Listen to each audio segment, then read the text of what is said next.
calming the heart, resting in fullness, being wholeness, receiving nowness, opening into allness, and finding timelessness. There are many traditions which are like many roots up the mountain of awakening. Nonetheless, on each of these routes, we find the same steps taken again and again, steps of steadiness, lovingness, fullness, wholeness, nowness, allness, and timelessness. This is some of the most profound and perhaps sacred territory there is. It is ultimately beyond science and logic, so words about it can be loose, metaphorical, and poetic. The complete development of these 7 ways of being marks the pinnacle of human possibility, which could be called enlightenment or full awakening. Meanwhile, even the first simple sense of them is very useful in everyday life. For instance, while dealing with stressful challenges, it's so good to rest in the fullness of feeling already peaceful, happy, and loved. And whether it is for the beginning of the path or its end, today we have an unprecedented opportunity to explore a kind of reverse engineering of awakening that is grounded in the living body. Aiming high. Neuroscience is a young science. Still, we can study the examples of those who have gone far up the mountain and ask, how do you do that? What must be happening in your body so that you stay centered when things are falling apart around you? What changes in your brain help you be compassionate and strong when others are hurtful or threatening? What is the underlying neural basis for engaging life without any sense of craving, without any sense of greed, hatred, or delusion? There aren't yet neurologically definitive answers to these questions. We don't know everything, but we do know more than nothing, and emerging science can highlight and explain plausibly beneficial practices. And when the science is unclear, we can still use reasonable ideas and methods from modern psychology and the contemplative traditions.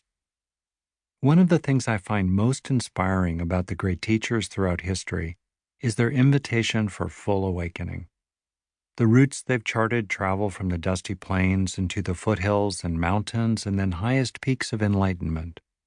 Even in the early stages, you can find real benefits for everyday well-being and effectiveness.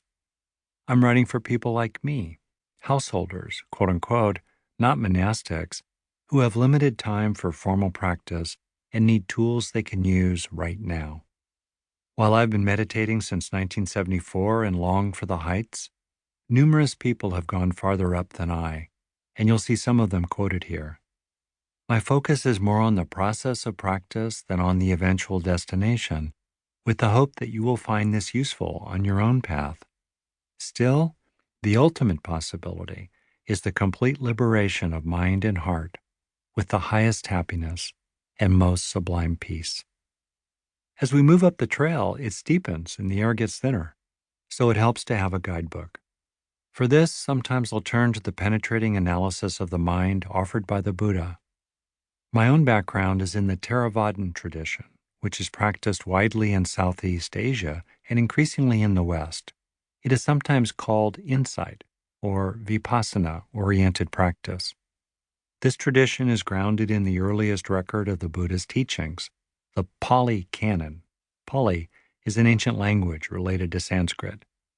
I also have deep respect for and much interest in how Buddhism has evolved in its Tibetan, Chinese, Zen, and Pure Land streams.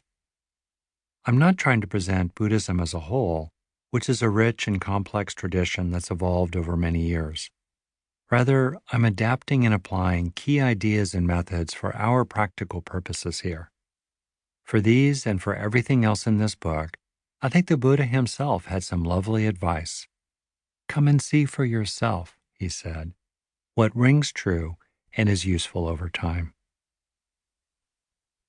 A Neurodharma perspective. The Buddha didn't use an MRI to become enlightened. Many other people have also gone far along their own paths of awakening without advanced technologies. Still, 2,500 years after he walked the dusty roads of northern India, scientists have discovered many things about the body and the brain. The Buddha and others have explored the mental factors of suffering.